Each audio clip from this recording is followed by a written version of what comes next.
আল্লাহ বললেন পড়ে মুসলমান হও, আমরা বললাম না, শুনে মুসলমান। এরপরে বোঝেন আল্লাহর শেষ প্রশ্নও কিন্তু এইটা একই কথা।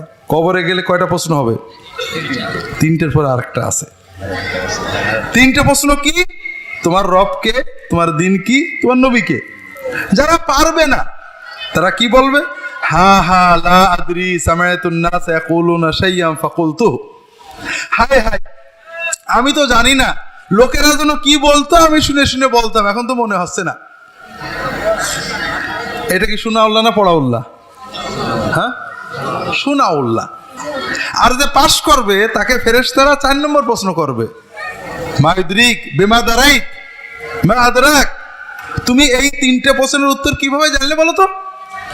তখন ওই মুমিন বান্দা যে পাশ করবে সে বলবে, ক্বারাতু কিতাবাল্লাহ ওয়া সাদ্দাকতু আয়াতিহি ওয়া ফি বা'দিল হাদিস সাদ্দাকতু রাসূলুল্লাহ।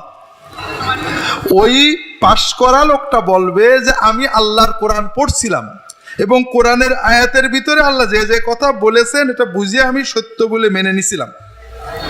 পড়া উল্লাহ না শোনা উল্লাহ? কাজেই ভাইরা বড় কষ্ট লাগে। জীবনে কত কিছু করলেন ভাইরা, দৌড়ালেন, মামলা মোকদ্দমা করলেন, জমি চাষ করলেন, তো দুর্ভাগ্য ভাইরা নিজের জান্নাতের চিন্তাটা করলেন না, শুধু পরের উপরেই বেড়ালেন। একটু পড়েন, আল্লাহর কোরআন পড়েন। পড়তে যদি না পারেন ইমাম সাহেবকে বলেন প্রতিদিন 10টা আয়াত কোরআন শরীফ পড়বা আর 10টা আয়াতের তরজমা পড়বা। তাফসিরে মাআরিফুল কোরআন, তাওজিহুল কোরআন, যে কোনো তাফসীর থেকে আমাদের একটা হাদিস পড়ে পড়ে প্রতিদিন শোনাবা। অন্তত আল্লাহর সাথে, আল্লাহর নবীর সাথে জুড়ে যান ভাই। আল্লাহ রাসূল সাল্লাল্লাহু আলাইহি ওয়াসাল্লাম বলছেন, ইন্না হাদাল কোরআন শাফিউন মুশাফফা ওয়া মাহিলুন মুসাদ্দাক ফামান জাআলাহু আমামাহু কাদাহু ইলাল জান্নাহ। যে এই কোরআন, আল্লাহর কোরআনের কথা বলছেন রাসূলুল্লাহ সাল্লাল্লাহু আলাইহি ওয়াসাল্লাম, এই কোরআন হলো এমন শাফাআতকারী যার শাফাআত কবুল হবেই হবে, আর এমন মামলাকারী যদি কারোর বিরুদ্ধে মামলা দেয় তার আর কোনো খবর থাকবে না। মান জাআলাহু আমামাহু, যদি কেউ এই কোরআনকে সামনে রাখে, কোরআনকে সামনে রাখে, কোরআনের তালবেলেম হয়, কোরআনের মুরিদ হয়ে যায়, এই কোরআন থেকে জান্নাত পর্যন্ত নেবেই। আপনারা কত মুরিদ হন আমাদের, বলেন যে অত কিছু বুঝি নে, ফুরফুরা দাদা হুজুর, ফুরফুরার বড় হুজুর, ফুরফুরা নোয়া হুজুর এত বড়, তিনি জান্নাতে গেলে আমরাও যাব, বলেন না? হ্যাঁ বলেন তো। আমি এক জায়গায় ওয়াজ করছি, আমার হুজুর জান্নাতে গেলে আমিও যাব। পাশের একটা যুবক ছেলে বলছে, হুজুর আপনার হুজুর যে জান্নাতে গেছেন দেখে গেছেন তো? কি কব ভাই, কেউ বলতে পারে কে জান্নাতে আর কে জাহান্নামে? আল্লাহর কোরআনে যাদের নাম আছে অথবা হাদিসে যাদের নাম আছে তাদের বাইরে কাউকে জান্নাতি জাহান্নামী বলে সাক্ষ্য দেওয়া যাবে না। ইমাম আবু হানিফা নিজে লিখেছেন, আল ফিকহুল আকবার এখানে আছে, আপনি কিনে নিয়ে যেয়ে পড়তে পারেন। কিন্তু কোরআন যে জান্নাতে যাবে এটা কি আপনারা মানেন? তাহলে কোরআন ধরলে জান্নাতে যাওয়া যাবে না? কোরআনটা ধরেন, নবীজির হাদিস নিজে পড়েন, পড়ে মুফতি হওয়া যায় না, কিন্তু পড়ে ঈমান তাজা হয়। কথা বুঝতে পারেন? তো ভাইরা আল্লাহর কোরআন পড়েন, বোঝার চেষ্টা করেন, নিজে পড়েন, না হলে কাউকে দিয়ে পড়ান, ক্যাসেট শোনেন, তরজমা শোনেন, বোঝার চেষ্টা করেন, নবীর হাদিস পড়েন, সিরাতুন নবী পড়েন, এইভাবে পড়ার চেষ্টা করেন। অন্তত জান্নাতের পথটা কি বোঝার চেষ্টা করেন, কোন হুজুর ঠিক বলে কোন হুজুর ভুল বলে বোঝার চেষ্টা করেন। আল্লাহ তাআলা সবাইকে তৌফিক দান করুন, আমিন। তো আমি আগের সাথেই যাই, যেটা বলছিলাম আল্লাহর সাথে বিজনেস সবচেয়ে সহজ, ঠিক না? এই বিজনেসের একটা দিক আছে, সেটা হলো আপনার মনের দৃঢ় নিয়ত। কথা বোঝেননি? আপনি খুব ভালো নিয়ত করেছেন, চেষ্টা করেছেন, পরীক্ষা দেবেন, পরীক্ষা দিতে বেরোইছেন, পথে ফিটে পড়ে যে পরীক্ষা দিতে পারলেন না, নাম্বার পাবেন? পরীক্ষার হলে গেলেন, পরীক্ষা দিতে পারলেন না, যে কোনো করে নাম্বার পাবেন? কিন্তু আল্লাহর কাছে কিন্তু অন্যরকম। আপনি নিয়ত করেছেন, চেষ্টা করেছেন, পরীক্ষার হলেও যাননি, আল্লাহ আপনাকে 100 নাম্বারই দেবেন।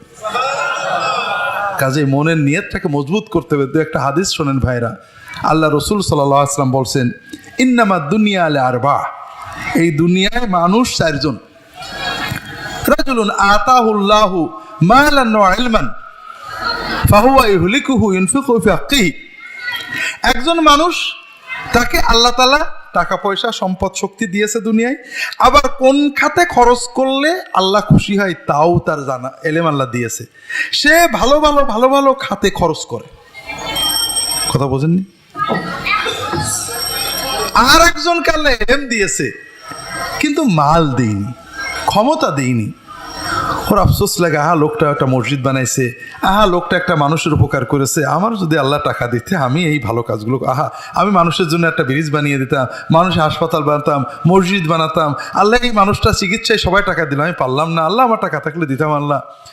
ও ভালো কাজের শক্ত নিয়ত করে খালি বলে আল্লাহ ওর মতো টাকা যদি আমার দিতে আমি ঠিক ওই কাজগুলো করতাম।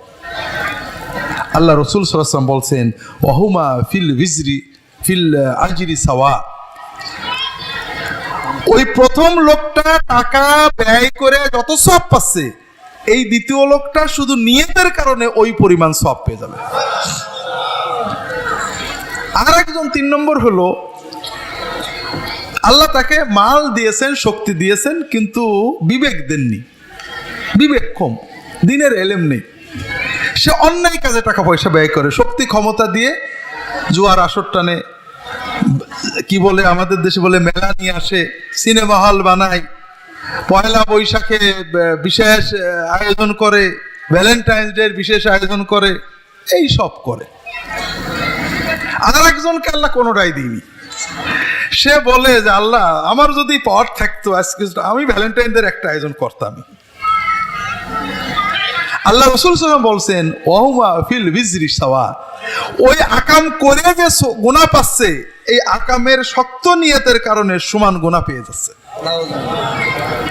হাজিরিন, তা আমার এই হাদিসটা বলার উদ্দেশ্য একটা বিশেষ উদ্দেশ্যে বলছি, সেটা হলো এই যে আল্লাহর সাথে বিজনেসে সবচেয়ে বড় ঠকেছে আমাদের দেশের মাদ্রাসার ছেলেরা, বিশেষ করে আলিয়া মাদ্রাসার ছেলেরা। আমি এক সময় ফুরফুরার দরবারের কারণেই বেশ কিছু মাদ্রাসায় মাহফিলে যাইতাম। ইদানিং মাহফিল কমে গেছে, কমিয়েছি। এছাড়া বিশ্ববিদ্যালয়, ইসলাম বিশ্ববিদ্যালয়ের কারণে আপনারা জানেন ফাজেল কামেল মাদ্রাসাগুলো এখনো ইসলাম বিশ্ববিদ্যালয়ের তত্ত্বাবধানে, অনেক মাদ্রাসায় যাওয়া পড়েছে মাঝে মাঝে। মাদ্রাসাগুলো যে আমার যেটা মনে হয়েছে যে সকল আল্লাহর বান্দার ভিতরে সবচেয়ে ঠকেছে হলো মাদ্রাসার ছেলেরা। কোথায় ঠকেছে? নিজের ঠকা নিজে ঠকেছে। কেন? কারণ একটা স্কুলের ছেলে সে লেখাপড়া করে চাকরির জন্য, ঠিক না? তার লেখাপড়া দিয়ে চাকরি ছাড়া আর কিছু পাওয়া যায় না। আর যখন একটা মাদ্রাসার ছেলে চাকরির জন্য পড়ে, সে হারায়, সে পায় না। কথা বোঝেননি? স্কুলের কলেজের ছেলে লেখাপড়া তার কাজটাই, যেমন একজন লোক দোকানে যাচ্ছে, তার উদ্দেশ্য কিছু পয়সা আয় করা, ঠিক না? আর একজন লোক মসজিদে যাচ্ছে, সেও যদি পয়সা আয় নিয়ত করে, ঠকলো না জিতলো? ঠকলো না জিতলো? ঠকলো। তো বলছি ভাইরা, আমাদের মাদ্রাসার ছাত্ররা শুধু এই নিয়তের কারণে একদম শেষ হয়ে গেছে।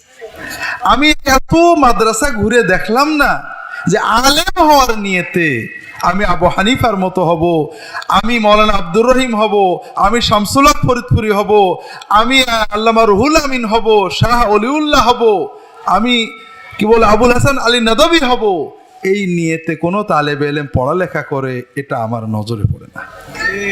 বড় কষ্ট ভাইরা, বড় কষ্ট। তালেবে ইলমদের বলবো, যেহেতু মাদ্রাসায় আসছি, মাদ্রাসায় খুব কমে আসা পড়ে ইদানিং, হুজুরদেরও বলবো ভাইরা, আসলে আমরা সব হারাইছি। লিও টলস্টয় রাশিয়ার একজন খুব বড় দার্শনিক সাহিত্যিক ছিলেন। ওনার অনেক গল্প আছে। উনি যখন মারা যান তখন ওনার পকেটের ভিতরে ইসলামের একটা বই ছিল, আমাদের ভারতেরই সোহরাওয়ার্দী, কি যেন নাম, সোহরাওয়ার্দী, শহীদ সোহরাওয়ার্দীর চাচা আবদুল্লাহ সোহরাওয়ার্দী, তার একটা সেইংস অফ মোহাম্মদ বইটা, উনি ইসলাম সম্পর্কে পড়াশোনা করতেন, বা খুব ধার্মিক মানুষ ছিলেন তার ধর্মে, অর্থোডক্স ধর্মে। তো যেটা বলছিলাম, ওনার একটা গল্প আছে, আপনারা হয়তো পড়েছেন কি না, যে আদম সন্তান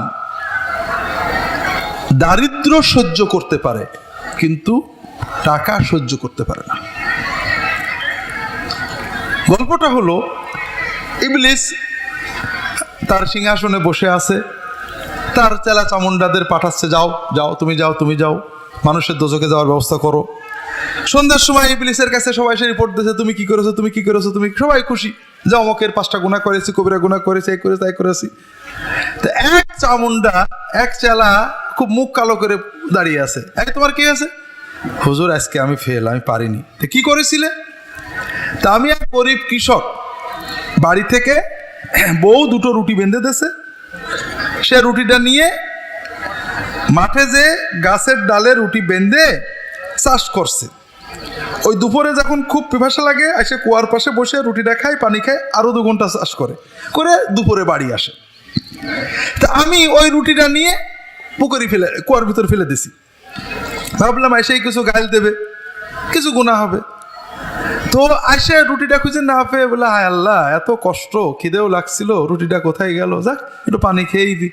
পানি খেয়ে একটু চাষবাস করে বাড়ি গেছে। তোর তো কোনো গুনাহ হলো না, গালিও দিল না, রাগও করলো না, আল্লাহরও কিছু বললো না, বান্দারও কিছু বললো না। তা আমি ওর দিয়ে গুনাহ করাতে পারিনি। ঠিক আছে, তোমার আজকের মতো ছেড়ে দিলাম, যাও দেখো ওর গুনাহ করাতে পারো কিনা, এটাই লাস্ট চান্স।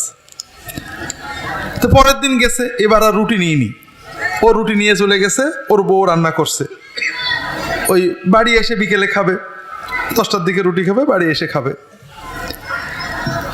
তো বউ রান্না টান্না করে গোসল করতে গেছে নদীতে, ওই শয়তান এসে কড়াইটা উল্টে আগুনের ভিতর ফেলে দিচ্ছে, মানে ভাতের হাঁড়ি উল্টে। বউ এসে দেখে ভাত পুড়ে গেছে, বউ ভয়ে অস্থির যে সারাদিন পরে খিদে পেটে আইসে এত পিটাবে আচ্ছা করে। আর শয়তানও খুশি, বউ পিটাবে আর গুনাহ হবে। বউ পিটাবে তো গুনাহ হয় না, তাই না? খ্রিস্টান ধর্মে হয়, মুসলমান ধর্মে তো হয় না। হ্যাঁ হয়, হয় সত্যি। তবে বউকে গাল দিলে তো হয় না, হয়। শোনেন, কিয়ামতের দিন আল্লাহ প্রথম সাক্ষী নেবে বউর কাছে। খেয়ারকুম লাহলি, এই করতে পারছি না, এটা বাস্তব সত্য কথা বলছি, যে আপনি আপনার স্ত্রীর সাথে ভালো আচরণ করেছেন কিনা। পীর সাহেবের কাছে আপনি খুব ভালো, মাঠে ময়দানে ভালো, চায়ের দোকানে ভালো, বউয়ের সাথে ঝগড়া করেন, এই ঈমান নিয়ে আল্লাহর কাছে পার পাওয়া যাবে না। বউর কাছে ভালো হইতে হবে। ভালো মানে কি? বউ সিনেমা দেখতে বললেই তাড়াতাড়ি নিয়ে যেতে হবে নাকি? হ্যাঁ, ভালো মানে বউর রাগ শুনে চুপ করে সবর করে থাকার নাম হলো ভালো। বউর সাথে ঝগড়া করা যাবে না, বউর ঝগড়া সহ্য করতে হবে, যথাসম্ভব তার সাথে ভালো আচরণ করতে হবে, এর নাম হলো ভালো। কথা বোঝেননি? তো যাই হোক, আল্লাহ রাসূল সাল্লাল্লাহু আলাইহি ওয়াসাল্লাম বলছেন, আকমালুল মুমিনিনা ঈমানান আহসানুহুম খুলুকান ওয়া খিয়ারুহুম লিআহলিহি ওয়া আনা খায়রুকুম লিআহলি। মুমিনদের ভিতরে তার ঈমানই সবচেয়ে পূর্ণ। কার ঈমান পূর্ণ? যার জুব্বাটা বেশি বড়, যার পাগড়িটা বেশি সুন্দর, হ্যাঁ, যে মিলাদ বেশি পড়ে, যে জিকির বেশি করে, যে দান সদকা বেশি করে, কোনোটাই না। আল্লাহ নবী এগুলো কিচ্ছু বলেননি, এমন জায়গায় হাত দিয়েছেন আপনার কাজ, যে মানুষের সাথে ভালো আচরণ করে। দেখেন, কেউ সুবহানাল্লাহ বলেনি। কারণ নামাজ পড়া কঠিন, রোজা রাখা কঠিন, পয়সা পকেটতে আল্লাহর পথে ব্যয় করা কঠিন, কিন্তু রাগের মাথায় নিজেকে কন্ট্রোল করা আরো কঠিন না সহজ? কঠিন। যে ব্যক্তি রাগ, লোভ, ক্রোধ দমন করে মানুষের সাথে ভালো আচরণ করে, এই হলো পূর্ণ ঈমানদার। কথা বুঝতে পারছি? কথা হলো, আপনারা অনেক সময় বলেন রাগ নাকি খুব বদরাগী, রাগ একবার উঠলে দমন হয় না, বলেন না? আচ্ছা, মনে করেন আপনি খুব বদরাগী, এমন রাগা লেগেছেন, রিক্সাওয়ালা খুব একটা বাজে কথা বলেছে, একেবারে মাথা গরম, চোখ লাল হয়ে গেছে, হঠাৎ পিছন থেকে একজন ডাক দিয়েছে, তাকিয়ে দেখেন এমপি সাহেব, রাগ থাকবে? হ্যাঁ, কি মনে হয়? সত্যি কথা কোন? বাড়িতে বোর সাথে প্রচন্ড রাগারাগি করছেন, একেবারে রাগে টং, এমন সময় দরজায় ঠক ঠক শব্দ, আরে কি আসলো, খুলে দেখেন হয়তো প্রিন্সিপাল সাহেব অথবা আপনার বস দাঁড়ায় আছে, রাগ থাকবে? কোনে গেল? আপনি নাকি রাগ দমনই হয় না। মোবাইল বেজেছে, ঝগড়া হচ্ছে, ধুমছে, একেবারে চোখ লাল হয়ে গেছে, মাথায় রক্ত চড়ে গেছে, হঠাৎ মোবাইল, এই কে রে ফোন করলে অসময়, তাকিয়ে দেখেন বস, রাগ থাকবে? কোনে গেল রাগ? তার মানে রাগ আমরা দমন করতে পারি, এটা আমাদের কন্ট্রোলে আছে। শুধু আপনি মানুষ দেখে দমন করেন, আপনি যখন আল্লাহ দেখে রাগ দমন করবেন তখন সবচেয়ে বড় ইমানদার হয়ে যাবেন। আল্লাহ রসুল সাল্লাল্লাহু আলাইহি ওয়াসাল্লাম বলছেন, মান কাযামা গায়দান ওয়া হুয়া ইস্তাতিউ আন ইয়ানফিযাহু মালা আল্লাহু কলবাহু আমনান রাদান ইয়াউমাল কিয়ামা। যদি কেউ কারোর উপরে রাগ হয়, যার উপরে রাগ ঝাড়া যায়, বইয়ের উপরে রাগ হয়েছে, ছেলের উপরে, মেয়ের উপরে, ছাত্রের উপরে, ছাত্রের উপরে, গরিব মানুষের উপরে, রিকশাওয়ালার উপরে, যাকে রাগে এমন একটা আচরণ করেছে যে আপনি একেবারে আত্মসম্মান আহত হয়ে গিয়েছে, আপনি রেগে তাকে মারতে পারেন, চট দিতে পারেন, গাল দিতে পারেন, কিন্তু আপনি তাকে মাফ করে দিলেন, আপনি রাগ নিয়ন্ত্রণ করলেন, কিয়ামতের দিন আল্লাহ তাআলা আপনার অন্তরটাকে শান্তি নিরাপত্তা দিয়ে ভরে দেবেন। তো যাই হোক, আমরা মানুষ দেখে রাগ দমন করি, লৌকিকতায় রাগ দমন করি, বাড়ির ভিতরে গেলে কিন্তু কেউ দেখে না, ঠিক না? এই জন্য বউ স্বামীকে যাচ্ছে তাই বলে, স্বামী বউকে যাচ্ছে তাই বলে, বলে না? যখন বউ স্বামী বুঝবে যে না, কেউ না দেখলে আল্লাহ দেখছে, কাজে আমি বাজে কথা বলবো না, তখন সে সবচেয়ে ভালো মুসলমান হয়ে যাবে। তো যেটা বলছিলাম, ওই গরিব মানুষটা বাড়ি আসছে, পেটে খিদে, বউ মুখ কালো করে বসে, কে আছে, খাবার কই? আমি গোসল করতে গেছি, খাবার দেখে পুড়ে গেছে। তো কালকে একবার কষ্ট পেলাম, আজকেও কষ্ট, আর কি করব, কপালে আছে, কি করব, একটু পানি পানি দিয়ে খেয়ে থাকি। শয়তানের মুখটা কালো হয়ে গেছে, যে কোনো গুনাই তো করলো না। ওর বসের ওখানে যে মুখ মলিন করে দাঁড়িয়ে আছে, বস বলল যে তুমি বিতাড়িত, তুমি জানাও যদি কোনোদিন ওকে গুনাহ করাতে পারো সেই দিন আসবা। ও মানুষের বেশ নিয়ে আসলো ওই গরিব মানুষটার কাছে। গরিব মানুষটার কাছে এসে বলল যে দেখেন, আমি খুব গরিব মানুষ, আপনি যদি আমাকে কাজ দিতেন, বেতন লাগবে না, শুধু একবেলা খাদ্য দেবেন, আমি আপনার বাড়ি কাজ করব। তো উনি বললেন, দেখো আমারই খাবার নেই, তো থাকো, আমি যা খাইতে খাবা, আমার লোক লাগে না, তারপর তুমি থাকতে থাকো। থাকলো, বলছে যে হুজুর, আমি কিছু গুনাহ পড়া জানি, এই বছরে বৃষ্টি কম হবে, আপনি একেবারে নিচু জমিগুলো নেবেন, যেখানে বিল মতো থাকে, ওই জমিগুলো আপনি লিজ নেন, এই বছরে শুকাই যায়, ওইখানে সার হবে। তো মানুষের কাছে বলেছে, ভাই তোমার এই নিজ বিলের জমিগুলো আমার একটু দাও। আমি, তোরা পাগল, এক ফকির চাষি, তারপর পাগল, আর কোন টাকা লাগবে না, আমরা তোমার লিজ দিয়ে দিলাম, তোমরা দিয়ে দিলাম, নাও তুমি চাষ করে খাওগে। তো বসে আছে, বসে সত্যিই বৃষ্টি কম হয়েছে, একেবারে নিচু এলাকায় সবার ফসল মারা গেছে, ও সবচেয়ে বড় ফসল হয়েছে। এক বছরে বড় লোক, বাড়িতে সুন্দর ঘর তুলেছে, বেশ ধান টান জমে গেছে। ওই চাকরের এখন দাম বেড়ে গেছে। চাকর বলছে যে হুজুর, এইবার বৃষ্টি হবে, এবার আপনি উঁচু ট্যাকের জমিগুলো নেন। তো ওইবারও ও জিতেছে, 2 বছরেও এলাকার বড় ধনী হয়ে গেছে। তো ওই চাকর বলছে, হুজুর আপনার তো কত ধান চাল ঘরে, আমি একটা মজার খাবার শিখাই দেব, এই চালগুলো ভিজিয়ে থন, দেখবেন ভিজলে পারে একসময় খুব মজা লাগবে খাইতে। মদ বানাইছে, চেলাই মদ, তো মজা লাগছে, মদের আসর করে বন্ধুরা আসে। এমন সময় একদিন মদের আসর করেছে, এক ফকির এসে বলছে, আবা খুব অভাব দুর্ভিক্ষ, আমার দুটো খা। নিজে খাইতে মানে ওই ফকিরটাকে এক চড় মেরেছে, শয়তানের মুখটা আলো হয়ে গেছে। যাক, বউ বন্ধুদেরকে মদ দিচ্ছে, কোচা লেগে একটা গ্লাস পড়ে ভেঙে গেছে, বউকে ঠাস করে চড় দিছে। হ্যাঁ, চোখে দেখিস নি একটা দামি গ্লাস ভেঙে ফেললি। শয়তান খুশি হয়ে বসের কাছে চলে গেছে, যে বস, পেটের ক্ষুধাই যে গুনাহ করিনি, ভরা পেটে সে বউকে, যেদিন কোনো খাবার ছিল না হাড়ি পোড়াই দিছিলাম, বউকে মারিনি, আজকে ওর অনেক আছে, ও এক গ্লাস মদের জন্য বউকে মেরেছে, বস আমি সফল। কথা বুঝেছেন? তো দুর্ভাগ্য ভাইরা, আমরা যখন মাদ্রাসায় পড়তাম, আমাদের হুজুরেরা কত কষ্ট করে পড়িয়েছেন, কয় টাকা বেতন পেয়েছেন, 100 টাকা 200 টাকা বেতন পেয়েছেন, কিন্তু কত আন্তরিকতার সাথে আমাদের পড়িয়েছেন, আমাদের ভিতরে আলেম হওয়ার জজবা তৈরি করেছেন। কিন্তু দুর্ভাগ্য, আমরা উস্তাদেরা এখন অনেক বেতন পাই, কিন্তু আমাদের ছেলেদেরকে আমরা মানুষ করতে পারছি না। অনেক সময় হুজুররা বলেন, আমি অনেক মাদ্রাসায় গেছি, হুজুররা বলেন ছেলেরা কথা শোনে না, এটা বাস্তব, ছেলেরা কথা শোনে না, কিন্তু এই না শোনার জন্য কি ছেলেরাই দায়ী শুধু? এই ছেলেটাই যখন শিবিরে যায়, তবলিগে যায়, চরমোনায় যায়, ও ভালো হয়ে যায়, যায় না ভাই? ও দাঁড়িয়ে রেখে ফেলে না? তো তবলিগে গেলে, শিবিরে গেলে, চরমোনাইতে গেলে ভালো হয়ে গেল, আর আমার সোহবতে ভালো হয় না কেন? তার কারণ ও আমার আচরণে স্যাটিসফাইড না। আমার আমল, আখলাক, আচরণ ওর মনে তৃপ্তি দেয় না, ও আমাকে মডেল মানতে পারছে না। কথা বুঝতে পেরেছেন ভাইরা? তো ভাইরা, দেশের অবক্ষয় নিয়ে তত চিন্তা করি না, বেশি চিন্তা করি দেশে যদি ভালো আলেম হওয়া বন্ধ হয়ে যায় তাহলে এর চেয়ে পতন আর কিছু নেই। তা আমি তালেবে ইলমদের অনুরোধ করব, তোমরা যেখানেই থাকো না কেন, তোমাদের সবচেয়ে বড় সফলতা হলো তোমরা আলেম হওয়ার নিয়তে লেখাপড়া করবে। আল্লাহ, আমি কিছু চাই না, আমি কোরআন বুঝবো, হাদিস বুঝবো, আরবি শিখবো, আলেম হব। কথা বুঝতে পেরেছেন? কথা বোঝেননি? আমরা একটু বিচার করি, একটা ছেলে মাদ্রাসায় পড়ে, স্কুলে পড়ে, চাকরি করবে, A+ পাবে, চাকরি করে চলে যাবে। ও যখন বই কাঁধে করে স্কুলে যায়, ওর কোনো সওয়াব হয় না। ও যখন গরমে বসে বসে পড়ে, রাত জেগে পড়ে, ওর কোনো সওয়াব হয়? ওর বাপ মার হয়? হয় না। ও পরীক্ষায় পাশ করুক আর ফেল করুক, ওর কোনো সওয়াব হয় না। কথা বুঝেছেন?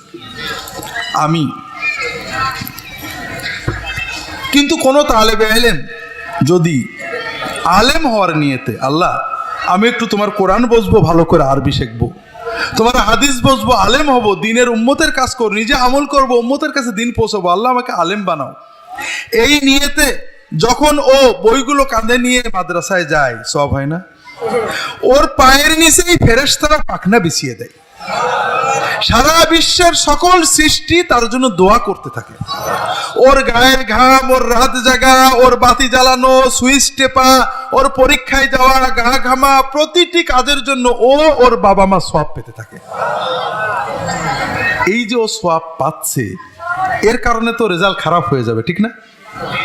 হ্যাঁ, রেজাল্ট খারাপ হবে না, বরং ভালো হবে। ভাইয়েরা, তালেবে ইলমদের বলি, দুনিয়াতে সবাই মেধা অনুযায়ী যাবে, তবে কোন তালেবে ইলম, বিশ্বাস করো আমি আমার জীবনের অনেক অভিজ্ঞতা থেকে বলছি, কোন তালেবে ইলম যদি আল্লাহর দিনের আলেম হওয়ার নিয়তে, আল্লাহ আমি তোমার কোরআন বুঝবো, হাদিস বুঝবো, তোমার দিনের ভালো আলেম হব, তোমার নবীর সুন্নতকে জিন্দা করব, তোমার তাওহীদের খেদমত করব, আমি আবু হানিফা হব, আমি শাহ ওলিউল্লাহ হব, আমি আব্দুর রহিম হব, আমি মুজাদ্দিদ আল ফেসানি হব, যে কোনো আলেমদেরকে সামনে রেখে তুমি যখন আলেম হওয়ার নিয়তে পড়বে, দুটো লাভ তোমার হবে। প্রথম লাভ হলো প্রত্যেকে তার মেধা অনুযায়ী ফল পায়। যার 8 আনা মেধা, সে 8 আনাই এগোবে। কিন্তু তালেবে ইলমের মেধা যদি 8 আনা হয়, নিয়তের বরকতে ওকে আল্লাহ 12 আনা দুনিয়ার সফলতা দান করবেন। এটা আমি একেবারে নিশ্চিত, পরীক্ষিত সত্য বলছি। ভাইরা, আমরা মাদ্রাসায় মেধাবী ছেলে দিই না, যাদের IQ 90%, যাদের মেধা অনেক আসে না, আমরা মনে করি ওরা স্কুল কলেজে পড়ে ব্যারিস্টার হবে। কম মেধাওয়ালারা মাদ্রাসায় বেশি আসে। তারপরও যদি কোনো মেধাবী ছেলে আসে, অথবা অন্তত অল্প মেধা হলো, নিয়তটা বিশুদ্ধ হয়, আল্লাহ তার ভিতর দেই ওর মানে ওর সে অনেক বেশি মেধাবীদের সে দুনিয়ার জীবনে আল্লাহ ওকে অনেক ভালো রাখবে। হাজরিন, দ্বিতীয় লাভ পাবে, তুমি এই যে দিনের নিয়তে পড়ছো, দুনিয়ার যেটা পাবে তুমি পাবে, কিন্তু তোমার জীবনে, তোমার কর্মে বরকত, আর আখিরাতের নিয়ামত, অনন্ত নিয়ামত তুমি পাবে। হাজরিন, অনেক কথা বলতে মন চাই। আমি মাদ্রাসা ভিজিটে গিয়েছি সিরাজগঞ্জে, আমার সাথে ইংরেজির এক ভাই আছেন, আমরা 3 জন যেতে, একজন অফিসার, 2 জন প্রফেসর। মাদ্রাসা পরিদর্শন করার পরে তা ছাত্রদের সাথে কিছু কথা বলতে হবে। তো সাধারণত সিনিয়রিটির ভিত্তিতে যারা সবচেয়ে সিনিয়র তারা শেষে বলে, ইংরেজির ভাই আমার চেয়ে সিনিয়র, কিন্তু তারপর আমি যেহেতু হুজুর, মনের অজান্তেই তারা শ্রদ্ধা করতে বাধ্য হয়। প্রথমে স্যারেরা বললেন, স্যারেরা কি বললেন, যেটা আমরা সবাই বলি, তোমরা ভালো করে পড়ো, তোমাদের এখন মান দেওয়া হয়েছে ফাজেল কামেলের স্কুল কলেজের ছেলেদের সাথে কম্পিট করতে হবে, সাধারণ জ্ঞান পড়ো, ইংরেজি পড়ো, বাংলা পড়ো, হেন পড়ো, তেন পড়ো। তা আমি সব শুনলাম। আমি শেষে বললাম যে দেখো, তোমার স্যার যেটা বলেছে সব সত্য কথা, তবে কিছু সত্য বাদ আছে, আমার কাছে শোনো। সেটা হলো সাধারণ জ্ঞান যত পড়ো টড়ো যাই করো, আমি যে হুজুর, আমিও যে বেতন পাই, তোমার ইংরেজি স্যার কিন্তু একই বেতন পাই। 2 নম্বর কথা হলো, আমি দুনিয়ায় বেঁচে থাকতে, দুনিয়ার জীবনে আমি আব্দুল্লাহ জাহাঙ্গীর যদি কোথাও যাই, আমার আত্মীয় স্বজনের বাইরেও অনেক মানুষ আমাকে ভালোবেসে, অন্তরের থেকে ভালোবেসে সালাম দিতে আসে, ঠিক না বেঠিক ভাই? কিন্তু তোমার ইংরেজি স্যার কোথাও গেলে তার ছাত্ররা ছাড়া কেউ চেনে না, ঠিক না বেঠিক বললাম? তৃতীয় হলো, আমি এবং তোমার ইংরেজি স্যার সবাই আমরা মারা যাব। তোমার ইংরেজি স্যার যখন মারা যাবেন, তার ছাত্ররা আর আত্মীয়রা ছাড়া কেউ জানবে না, ঠিক না বেঠিক? আর আমরা হুজুর যখন মারা যাব, দুনিয়াতে অনেক লোক থাকবে যারা আমাদের জন্য দোয়া করবে। দুনিয়াতে মানুষ অমর হয় না, কিন্তু অমর হয়। আর অমরত্বের মূল চাবিকাঠি হলো আল্লাহর দ্বীনের আলেম হওয়া। দুনিয়াতে আজ থেকে 100 বছর আগে, 200 বছর আগে আমাদের পূর্বপুরুষ কারা ছিল আমরা নাম জানি না, জানি নাকি? কিন্তু 1000 বছর আগের আলেমদের নাম আমরা জানি না? জানি। আলেমদের নাম মোছা যায় না। কাজেই তোমরা যদি অমরত্বের পথ চাও, দুনিয়ার সফলতা, আখিরাতের সফলতা চাও, তাহলে আল্লাহর দ্বীনের ভালো আলেম হওয়ার নিয়ত করো। তো কাজেই যখন একটা ছেলে আলেম হওয়ার নিয়ত করে, তাতে তার পড়াশোনায় বরকত দেখা দেয়। আমরা বিশ্ববিদ্যালয়ে পড়াই তো, বিশ্ববিদ্যালয়ে 2 ধরনের ছাত্র, বোকা আর বুদ্ধিমান। কয়রকম ছাত্র? বুদ্ধিমান ছাত্র। বুদ্ধিমান কাকে বলে? যারা কঠিন কাজ সহজে করতে পারে। যেমন ইউরোপ আমেরিকাতে বড় লোক হতে 20 বছর লাগে, সরকারের ট্যাক্স দিয়ে, আইনের ভিতর দিয়ে তারা বড় লোক হয়, ঠিক না? আমাদের দেশে বড় লোক হতে কয়দিন লাগে? এই মানে 1 বছর খানেক। রাজনীতিক দলে ঢুকে, ব্যাংকের থেকে লোন নিয়ে, ফাঁকি দিয়ে, ট্যাক্স ফাঁকি দিয়ে রাতারাতি, ঠিক না? এই জন্য দুনিয়ার মানুষ হিংসা করে আমাদের দুর্নীতিবাজ বলে। আমরা দুর্নীতিতে কয়বার যেন চ্যাম্পিয়ন হয়েছিলাম। হ্যাঁ, আসলে দুর্নীতি না, এটা হলো চালাকি। ওরা আমেরিকার লোকেরা ইউরোপের বোঝে না, তাই দুর্নীতি বলে। আমাদের চালাক ছেলেরা কি করে? খুব ভালো করে সাজেশন মুখস্থ করে, নোট মুখস্থ করে, A+ গোল্ডেনে পেয়ে যায়, কিন্তু আরবি টারবি ভালো পড়ে না। কারণ আরবি তো কোনো কাজে লাগে না, BCS এ লাগে না, স্কুলে ভর্তি হতে লাগে না, কলেজে শিক্ষকতা করতে লাগে না, আরবি টারবি বা কিছু ভালো বোঝে না, কিন্তু রেজাল্ট খুব ভালো করে। ওরা যখন আমাদের ওখানে ভর্তি হয়, আমরা আবার এটা আরবিতে পড়াই। ওরা আরবি বোঝে না, খুব বলেছে আর কিছু বুঝি না। তবে বুদ্ধিমান। ওই আগের ছেলেদের নোট নেই, আমরাও সহজ প্রশ্ন করে নোট মুখস্থ করে পাস করে যাই, রেজাল্ট ভালোই করে। তো মাঝে মাঝে কিছু দুষ্টু স্যার আছে, প্রশ্নটা ঘুরিয়ে দেয়, কিছু সমস্যা হয়। আর যারা বোকা ছেলে, এটা কম, আজকাল বোকা ছেলে কম, টুমচরে কিছু পাওয়া যায়, নোয়াখালী ইসলামে 2-1টা মাদ্রাসায় পাওয়া যায় আর কি। তো বোকা ছেলেরা নাও পড়েছে, সরব পড়েছে, আরবি টারবি একটু পেরেছে, আমাদের এখানে এসে খুব খুশি হয়, স্যার আরবি খুব ভালো লাগছে, আরবি লেকচার বুঝতে পারে, আরবিতে লিখতে মন চাই। কথা বুঝতে পেরেছেন? তো এখন আমাদের ছাত্ররা যারা আপনাদের কাছে পড়ছে, তাদেরকে বোকা বানাতে চান না বুদ্ধিমান বানাতে চান? হ্যাঁ, বুদ্ধিমান। বোকা বানান, বেশি বুদ্ধিমান বানায়েন না। একটু নাহু পড়ুক, আরবি পড়ুক, শিখুক, বোকার মতো ভালো করে পড়ুক। যেটা বলছিলাম ভাইরা, যখন একটা তালেবে ইলম বুদ্ধিমান হয়, বুদ্ধিমানের পরিণতিটা আপনাকে বলি। আমাদের ঝিনাইদহ জেলা প্রশাসক আগে,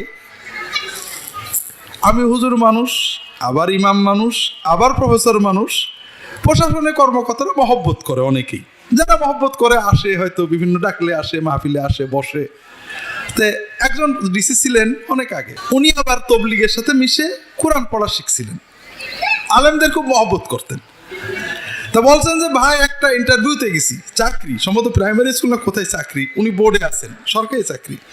তা যে গেছে টাইটেল পাস, তুমি আলেমদের প্রতি সফট, দেখলেন যে ছেলেটা টাইটেল পাস, একে চাকরি দিতে হবে। এটা সহজ প্রশ্ন করি, তো বাবা তুমি ইন্না আতাইনা কাল কাউসার সূরাটার অর্থ বলো তো। ও পারিনি, কারণ ও তো জানে যে ইন্না আতাইনা কোনোদিন পরীক্ষা কাজে লাগে না, ও কোনোদিন পড়িনি। ও তো চালাক, ও শুধু পরীক্ষায় যেটা লাগে ওইটা পড়ে, আর তো কিছু পড়ে না, আল্লাহর জন্য তো কিছু করে না। তখন ডিসি সাহেব বোর্ডে তো আরো লোক আছে, একটু ভেবা শেখা খেয়ে গেছে যে এত সহজ প্রশ্ন করলাম, আমার একটু চাকরিটা দেবো বুঝলে। বাবা তুমি ইন্না আতাইনা সূরাটা পড়ো তো। তো পড়েছে। তো ডিসি সাহেব বলছে যে আমি একজন ডিসি মানুষ, উনি মূলত সায়েন্সের ছাত্র, আমি বয়স হয়ে যতটুকু কোরআন শিখেছি সেইটুকু বুঝলাম যে পুরোটা ভুল পড়লো। তা আমি শুধু, আমাকে বলছিল যে ভাই আমি চিন্তা করবো পাশ করলো কি করে, টাইটেল পাশ করলো কি করে, কথা বুঝেননি। তো এর চালাকির ফল এইটা। এই জন্য আমাদের ছাত্ররা কোথাও ভালো করছে না, কারণ তালেবে এলেম যখন খারাপ নিয়ত করে আল্লাহ বরকত তুলে নেন, কথা বোঝেননি। স্কুল কলেজের ছেলেজন ভালো নিয়ত করার সুযোগ নেই, আর একজন তালেবে এলেম যখন শুধু দুনিয়ার জন্য পড়ে আল্লাহ ওর কল্প থেকে বরকত ছিনিয়ে নেন, কারণ ওর ভিতরে দিনী এলেমের উপরে বেয়াদপি আসে। কোরআন পড়তে গেলে স্যার এটা লাগবে না, পরীক্ষা একটু সংক্ষেপ করে দেন। আরবি পড়তে গেলে হুজুর এটা লাগবে না, সংক্ষেপ করে দেন, আছে না নেই? যে ব্যক্তি ওহীর এলেম, কোরআনকে, হাদিসকে, আরবিকে অবজ্ঞা করে আল্লাহ তার ভিতরে কোনো বরকত রাখে না। তো এই জন্য আমার অনুরোধ হলো, এই পরাজয়ের যুগে তোমরা একটু জয়ের পথে যাও, আর সেটা হলো একজন ভালো আলেম হওয়ার নিয়তে পড়ো, তোমার কোনো লস হবে না, তোমার সব পুরোটাই 16 আনাই লাভ হয়ে যাবে। একটা উদাহরণ দিই, আমি যখন সৌদি আরবে পিএইচডি করতাম, ডক্টরেটের থিসিস করতাম, বিদেশ তো খুব কষ্ট করতাম, আমাদের পীর সাহেব হুজুর ছিলেন, আমি বিকালবেলায় 4টের দিকে একটা অফিসে চাকরি করতাম, আর সারাদিন থিসিস নিয়েই থাকতাম। সৌদি আরবে আসরের নামাজ হয় মনে করেন 3:15 3:30 সময়, আর আমার অফিস খোলে 4টের সময়। আসরের নামাজ পড়ে এসে অফিসে গেলে আমার বাসা থেকে অফিস গাড়িতে 15 মিনিটের পথ। তা আমি যদি 3:30 চলে যাই তাহলে 15 মিনিট বসে থাকতে হবে। আমি বাসায় ঢুকে কম্পিউটার খুলতাম, যে 15 মিনিট আমি লিখবো, আমার থিসিসের কিছু কথা লিখবো। দেখা যেত প্রতিদিনই 15 মিনিট পরে কম্পিউটার অফটপ করতে যেয়ে প্রায় 4টে বেজে যেত, হয়তো দেখা গেল 5 মিনিট আছে। খুব জোরে গাড়ি চালাতাম যাতে লেট হওয়ার বদনামটা না হয়। আর মাঝে মাঝে চিন্তা করতাম, এই দুনিয়ার একটা ডিগ্রির জন্য এই যে পাগলের মতো গাড়ি চালাচ্ছি, রাত জাগছি। আমি 4 বছর একটা রাত ঘুমাইনি, দিনে ঘুমাতাম, কাজ করতাম। আর মাঝে মাঝে চিন্তা করতাম, এই যে খাটছি, আমি যদি মরে যাই, গাড়ি বেফরজে মরে গেলাম। আমি 4 বছর রাত্রে ঘুমালাম না, জেগে থাকলাম, কষ্ট করলাম, বেপরোয়া গাড়ি চালালাম দুনিয়ার একটা ডিগ্রির জন্য। ডিগ্রি থিসিস জমা দেওয়ার আগে আমি মরে গেলাম, সফল না ব্যর্থ? থিসিস জমা দিয়ে মরে গেলাম, সফল না ব্যর্থ? থিসিস জমা দিলাম, ডিগ্রি হলো, কিন্তু চাকরি পাওয়ার আগে মরে গেলাম, সফল না ব্যর্থ? চাকরিও পাইলাম ছোটখাটো, ডিগ্রি ছাড়াতে চাকরি, বিএ পাস এমএ পাসের চাকরি পাইলাম, সফল না ব্যর্থ? চাকরি পাইলাম, বিরিয়ানি পোলাও খাইলাম, 20 বছর চাকরি করলাম, রিটায়ার করলাম, মরে গেলাম, সফল না ব্যর্থ? এটাও ব্যর্থ। কিন্তু যদি আমি যদি এই ভুলটা না করে, আমি যদি আল্লাহর দ্বীনের এলেম শিখার নিয়তে, আল্লাহ তোমার দ্বীনের আলেম হব, এলেম শিখবো, আল্লাহ তোমার দ্বীনের জন্য ডিগ্রিটাকে কাজে লাগাবো, এই নিয়তে পড়তাম, আমি ডিগ্রি থিসিস জমা দেওয়ার আগে মারা যেতাম, সফল না ব্যর্থ? জমা দিয়ে মারা যেতাম, সফল না ব্যর্থ? জমা দিয়ে বিরিয়ানি খেয়ে চাকরি করে রিটায়ার করে মারা গেলাম, সফল না ব্যর্থ? তো ভাইরা, সবকিছু শুধু নিয়তটার উপরে নির্ভর করছিল। কাজেই তোমরা আল্লাহর হস্তে বলছি, আমরা হেরে গেছি, অন্য কোথাও হারিনি, শুধু আমরা তালেবে এলেমদেরকে দুনিয়ামুখী করে ফেলেছি, এটা আমাদের বড় পরাজয়।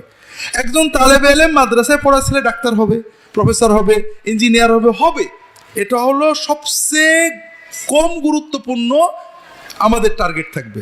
একটা সায়েন্সের ছেলে সবচেয়ে আগে কোন টার্গেট রাখে বলেন না? মেডিসিন অথবা ইঞ্জিনিয়ারিং, ঠিক না? যদি ওখানে চান্স না পায় তাহলে ইবিতে যে সায়েন্সে ভর্তি হবে, ঠিক না? একজন মাদ্রাসার তালেবে ইলমের সবচেয়ে বড় টার্গেট আমি আলেম হব, আমি আলেম হব। যদি কোনো কারণে আলেম না হতে পারি তখন আমি ডাক্তার হব, ইঞ্জিনিয়ার হব, আমি শিক্ষক হব, যা পারি হব। কথা বুঝেননি?